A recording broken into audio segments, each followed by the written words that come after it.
नमस्कार, this is मधु पांडे। कल हमने पढ़ा था मौलिक अधिकारों के विषय में और संविधान में दिया गया है मौलिक कर्तव्य। ये दोनों भाग दिए गए हैं, मौलिक अधिकार और मौलिक कर्तव्य।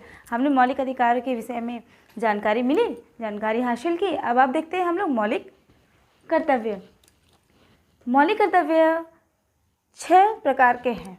जिस तरह से हम लोगों को मौलिक अधिकार 7 दिए गए हैं, एक को हटा करके संशोधन किया गया, संपत्ति के अधिकार को हटा दिया गया और हमारे पास बचे कितने मौलिक अधिकार 6। तो अब हम देखते हैं मौलिक कर्तव्य के विषय में, जो है हमारे 11 प्रकार के। तो संविधान में इस प्रकार से उसका वर्णन किया गया है कि अधिकार को जिस प्रकार से अधिकार को हमें दिया गया, हमारे ऊपर लागू किया गया, तो कुछ कर्तव्य भी दिए जाएंगे कि अधिकार के बाद आपको अधिकार मिला। तो अब हम कर्तव्यों के विषय में भी जान लें कि व्यक्ति को जो कर्तव्य दिया है, संविधान ने जो कर्तव्य दिया है हमें, उसका हम किस प्रकार से पालन करते हैं। तो हम चलते हैं मौलिक कर्तव्य के बारे में। तो कहा जाता है कि देश के विषय में बात करते हैं तो देश की रक्षा करना हमारे मौलिक कर्तव्य में आता है।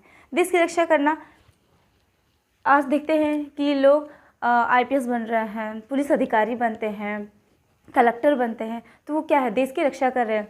बॉर्डर पे जाते हैं, आर्मी में जा रहे हैं, तो वो देश की रक्षा कर रहे हैं। किसी भी प्रकार का किसी के साथ में अन्याय हो रहा है तो न्यायपालिका खुली हुई है, जो जज बैठे हुए वकील हैं वो क्या कर रहे हैं, लोगों को न्याय दिलवा रहे हैं और हमारे देश की वो रक्षा कर रहे हैं। अब आते हैं दूसरे पॉइंट में, भारत के सभी लोगों की समृद्धता के साथ और संसाधन सामान्य भ्रातृत्व की भावना का निर्माण करना। भ्रातृत्व की भावना का निर्माण करना, ये देखा जाना कि भ्रातृत्व की भावना का निर्माण करना कि लोगों को एक साथ, एक जैसे लोगों को समझना, भाईचारा निभा करके रखना देश में। ये नहीं कि दूसरों से लड़ाई या फिर किसी प्रकार का झगड़ा करना, वाद विवाद कर लेना, किसी पर संदेह करना, किसी भी प्रकार से, ये सब चीज़ें आती है उसके अधिकारों में। अब देखते हैं प्राकृतिक पर्यावरण की रक्षा करना और इसका संवर्धन करना। प्राकृतिक पर्यावरण, बड़े बड़े जू हैं, प्राकृतिक पर्यावरण के अंतर्गत हमारे कितने प्रकार के जीवाश्म ईंधन इत्यादि आ रहे हैं, तेल हैं, कहाँ से आते हैं, ये सब क्या चीज़ें हैं, ये सब तो कृत्रिम रूप से नहीं बनाए गए, ये सब चीज़ें क्या है, प्राकृतिक है, पर्यावरण है हमारा।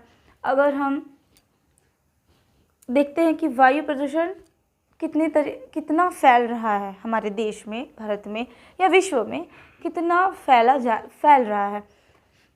बड़े बड़े चिमनियाँ बनाते हैं हम लोग, और कल कारखाने बन रहे हैं, उद्योग हैं, तो उनका जो धुआं निकल रहा है, गंदगी आ रही है, वो कहाँ जा रहा है, तो पर्यावरण में फैल रहा है, जिसके कारण अनेक प्रकार की बीमारियाँ फैलती हैं। हैजा, फ्लू, मलेरिया, सांस लेने में प्रॉब्लम, दमा का शिकायत हो जाता है। इन सब चीज़ों से जो बुज़ुर्ग हैं वो हार्ट के पेशेंट हो जाते हैं, किसी और तरीके से उनको बीमारियां हो रही हैं। तो हम यदि अपने पर्यावरण की रक्षा करें, ढेर सारे पेड़ पौधे लगाएं, तो हमारा विश्व, हमारा संसार, हमारा भारत और हमारा ये छोटा सा पर्यावरण हरा भरा रहेगा, जिसकी वजह से हमें ऑक्सीजन की प्राप्ति होती रहेगी और हम मौलिक कर्तव्यों का पालन भी करते रहेंगे। अब आते, प्रत्येक व्यक्ति का यह कर्तव्य होगा कि वह संविधान का पालन करे और उसके आदर्शों, संस्थानों, राष्ट्रीय ध्वज और राष्ट्रीय गान का वो आदर करे, सम्मान करे।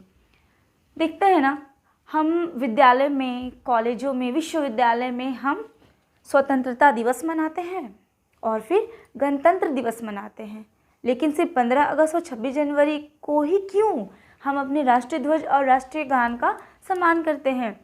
राष्ट्रीय गान शुरू हुआ तो हम खड़े हो जाते हैं सावधान की मुद्रा में, राष्ट्रीय ध्वज को देखते हैं तो हम सलाम करते हैं। तो क्या सिर्फ 15 अगस्त और 26 जनवरी को ही हम अपने राष्ट्रीय ध्वज और राष्ट्रीय गान का सम्मान करेंगे?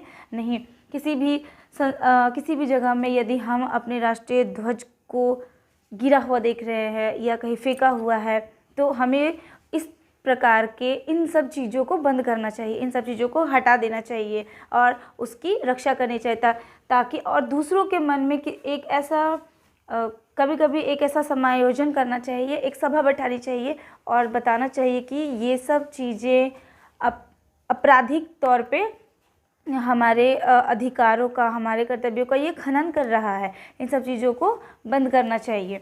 हमारे संविधान में हमारे कई प्रकार के हम लोगों को अधिकार दिया गया है, तो हमें उन अधिकारों का पालन करना चाहिए, लेकिन उसका दुरुपयोग नहीं करना चाहिए। कि हमें बोला गया है कि आपको आज़ादी है, कि आप किसी भी प्रकार की आज़ादी है कि आप कहीं भी रह सकते, जा सकते हैं। ठीक है, हम कहीं भी रह सकते, लेकिन सही तरीके से उसका पालन करके। हम कहीं भी रह करके लड़ाई झगड़ा करें कि नहीं, फिर बोलेंगे कि नहीं अधिकार में तो दिया गया, मैं कहीं भी रह सकता, कहीं भी रह सकता हूँ, लेकिन कहीं भी जा कर के झगड़ा नहीं कर सकता। ये हमारे अधिकार के अंतर्गत आते हैं। अब है स्वतंत्रता के लिए राष्ट्रीय आंदोलन को प्रेरित करने वाले उच्च आदर्शों को अपने हृदय में समायोजित करना और उनका पालन करना। हमारा देश कई समय से लगभग 200 वर्षों से हमारा देश 200 वर्षों तक हमारा देश अंग्रेज़ों का गुलाम रहा है। तो जो क्रांतिकारी आए, जो क्रांतिकारी के दिलों में क्रांति जगी कि नहीं, हम जिस प्रकार से आज हम जी रहे हैं, हमारे आने वाला भविष्य ऐसा नहीं जीना चाहिए, नहीं होगा। तो क्यों ना हम अपने देश को आज़ाद करा। उनके अंदर में एक क्रांति आई, उन्होंने आंदोलन की शुरुआत की, उन्होंने कई मोटिवेशनल ऐसी बातें कही कि दूसरों के दिल में वो घर कर गया और अन्य व्यक्ति भी उनके साथ में शामिल हुए और हमारे देश को आज़ाद करने में अपनी भागीदारी को निभाए हैं। तो उन सब लोगों की मोटिवेशनल बातों को हमें ध्यान में रखना चाहिए। ये सब हमारे कर्तव्यों में दिया गया, हमारे संविधान में दिया गया है। तो इन छोटी बातों को हम जानेंगे। उसके बाद है हमारी सामाजिक संस्कृति की गौरवशाली सभ्यता का महत्व सबसे अधिक है और उसका हमें परिरक्षण करना चाहिए। हमारी सभ्यता, हमारी संस्कृति, ठीक है, हमारी सभ्यता है कि कहा जाता है कि ये देश पुरुष प्रधान देश है, ठीक है, पुरुष प्रधान देश है, लेकिन हमारी कुछ संस्कृति, हमारी कुछ सभ्यता है। जैसे कहा जाता है कि पुरुष बाहर में काम करेंगे, स्त्रियां घर के अंदर अपना घरेलू कामकाज करेंगी, अपने बाल बच्चे हैं उनका पालन पोषण इत्यादि करेंगी। सारे घर की जिम्मेवारी महिलाओं के ऊपर में आती है। सही बात है, ये सभ्यता और हमारी संस्कृति है, इससे हम अपना मुँह नहीं मोड़ सकते हैं। लेकिन एक संस्कृति ये भी है, सभ्यता ये भी है कि स्त्रियों और पुरुषों को समान अधिकार दिया जा सके और उसे देना चाहिए। आज महिलाएं आगे चल रही हैं, पुरुषों से कंधा मिला करके चल रही है। क्या महिलाएं अपने साथ में काम कर रहे हैं, सहपाठियों के साथ, सहकर्मियों के साथ में वो उस कार्य को करती हैं। आज कई प्रकार की संस्थाएं खोली गई हैं जहाँ पे जो महिलाएं बेरोज़गार हैं उन्हें रोज़गार मिल रहा है। जो गांव की महिलाएं हैं जिन्हें पढ़ना लिखना नहीं आता है उन्हें साक्षर किया जा रहा है, उन्हें साक्षरता का नियम सिखाया जा रहा है कि शिक्षा हमारे लिए कितनी आवश्यक है। अब देखते हैं सार्वजनिक संपत्ति की सुरक्षा करना। सार्वजनिक संपत्ति, निजी संपत्ति का है तो ये मेरा पेन है तो सिर्फ मेरा पेन है। सार्वजनिक संपत्ति में आ जाते हैं हम। अब बात करते हैं सार्वजनिक संपत्ति की। सार्वजनिक संपत्ति में हो गए हमारे इतने सारे बने हुए हैं खूबसूरत मीनार, ताजमहल, रेड फोर्ट, ठीक है, कुतुब मीनार, ये सब चीज़ें हैं। प्लेटफॉर्म हो गए, बस स्टेशन हो गए, रेलवे स्टेशन हो गए, एयरपोर्ट हो गए, ये सब चीज़ें क्या हमारी सार्वजनिक संपत्ति है। हमें इसकी सुरक्षा करनी चाहिए, देखभाल करनी चाहिए, इसे साफ सुथरा रखना चाहिए। अब कहे कि प्लेटफॉर्म पे चले गए और वहाँ पे जाकर के खाए भी और सारा कचरा क्या किया वहीं पे फेंक दिए। कितनी सारी सुविधाएं दी गई हैं। डस्टबिन खोला गया, वहाँ पे लिखा हुआ है प्लीज़ यूज़ मी। डस्टबिन बोल रहा है आपको कि मुझे यूज़ करे, यानी कि खाएं और जो कचरा है वो मेरे अंदर डाल दे, ताकि प्लेटफॉर्म भी साफ़ सुथरा रहे। कहीं भी खा के बीड़ी गुटखा ये सब खा करके हम थूक देते हैं, तो उससे क्या होते, हम खुद की संपत्ति का हनन कर रहे हैं, अपने अधिकारों का हनन कर रहे हैं, अपने कर्तव्यों से हम क्या कर रहे हैं, मुंह मोड़ रहे हैं। गए घूमने के लिए ताजमहल इत्यादि हम लोग देखने के लिए जाते हैं तो लोग क्या करते हैं, अपना नाम लिख डालते हैं कि ये मेरा हो गया। क्या नाम लिखने से वो आपका हो जाएगा? नहीं, वो आपका ही है, वो सबका है, वो सिर्फ देखने के लिए बनाया गया है, ना कि अपना नाम इत्यादि लिख कर देने से हम उसकी सुंदरता को क्या कर रहे हैं, नष्ट कर रहे हैं, मिटा रहे हैं, हम उसकी सुंदरता को हटा रहे हैं। अब देखते हैं, व्यक्तिगत एवं सामूहिक गतिविधियों के सभी क्षेत्रों में उत्कर्ष की ओर बढ़ने का सतत प्रयास करें। अब देखते हैं कि बोला जा रहा है कि व्यक्तिगत और सामूहिक गतिविधियों में, व्यक्तिगत रूप से हम क्या करते हैं, खुद सेल्फ स्टडी करते हैं, पढ़ाई सॉरी पढ़ाई करते हैं, स्कूल जाते हैं, विद्यालय जाते हैं, घूमते हैं फिरते हैं, लेकिन सामूहिक गतिविधि आती है जब किसी के प्रति हम देखते हैं समूह बनाया जा रहा है, इलेक्शन होते हैं, व्यक्तिगत एवं सामूहिक गतिविधियों के सभी क्षेत्रों में उत्कर्ष की ओर बढ़ने का प्रयास करना चाहिए। व्यक्तिगत एवं सामूहिक क्या लिखा हुआ है जी, सामूहिक गतिविधियों के सभी क्षेत्रों में उत्कर्ष की ओर बढ़ने का सतत प्रयास हमें करना चाहिए। व्यक्तिगत रूप से जैसे कि हम विद्यालय जाते हैं, कॉलेज जाते हैं, तो ये हमारा हो गया व्यक्तिगत, जहाँ पर हम अपने डिबेट करते हैं, बातचीत करते हैं, अपनी पढ़ाई लिखाई करते हैं, तो ये हमारा व्यक्तिगत सतत हो गया, व्यक्तिगत हमारा संगत हो गया, जिसे हम सिर्फ अपने दोस्तों के साथ में बात व्यवहार करते हैं। अब आते हैं सामूहिक रूप से गतिविधियों के रूप में, किसी प्रकार की जैसे चुनाव होते हैं तो लोग क्या करते हैं, लोग इकट्ठे होते हैं, समूह बनाते हैं, बंटते हैं, उस समूह को छोटे छोटे भागों में वो बांटते हैं, ताकि क्या करें, जा कर के प्रचार करें कि आप हमारे लीडर को वोट दें, हमारे लीडर को जिताएं, ताकि वे आपके द्वारा सोचे गए कार्यों को या आपके द्वारा बताए गए कार्यों को वो कर दें, वो करे, समाज का कल्याण करे। ठीक है, तो ये हो गया हमारी गतिविधि, सामूहिक गतिविधियों में हमें भाग लेना चाहिए। कोई कल्चरल प्रोग्राम हो रहे हैं उसमें पार्टिसिपेट करना चाहिए, अपने जैसे देश के लिए। कई लोग किसी भी प्रकार के देखते हैं ना कि डांस होता है, भरतनाट्यम, कथकली, मणिपुरी, ठीक है, बिहू नृत्य, ये सब क्या है, हमारी संस्कृति में आते हैं, ये हमारे भारत का ही एक डांस पद्धति है, ठीक है, नृत्य पद्धति है।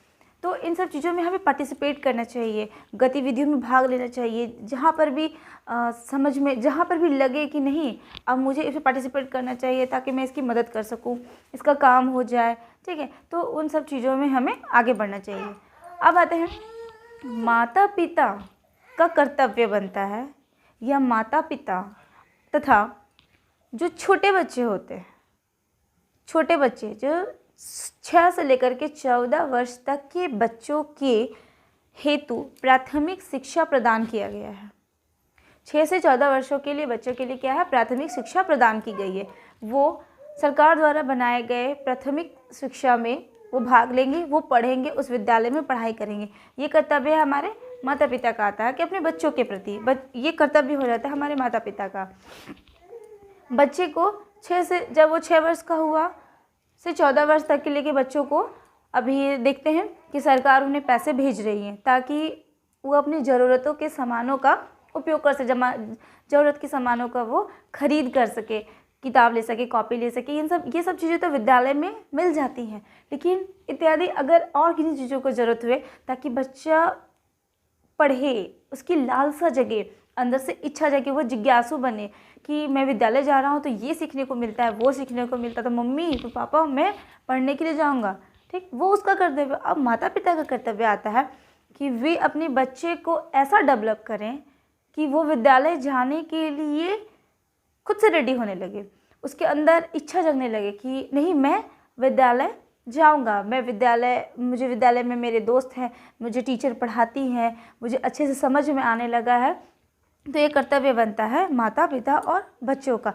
अब आते हैं हम लोग वैज्ञानिक दृष्टि, ठीक है, वैज्ञानिक दृष्टि और उसके ज्ञानार्जन की भावना का आदर करना, उनका उपयोग करना, ठीक है, उन सब चीज़ों में विकास लाना। वैज्ञानिक दृष्टि में जैसे अभी हम देख रहे हैं कि अभी क्या काल चल रहा है, तो कोरोना काल चल रहा है, ठीक है, कोरोना काल चल रहा है। तो अभी हमारे पास जो वैक्सीन आया वो किसने बनाया, वैज्ञानिकों ने, डॉक्टर ने मिल करके बनाया, अपने ज्ञान अपनी बुद्धि को उन्होंने लगाया और हमारी रक्षा के लिए अपनी जान को हथेली में लगा करके हमारी रक्षा के लिए वो क्या कर रहे हैं, वैक्सीन बना रहे हैं, वैक्सीन का प्रयोग कर रहे हैं।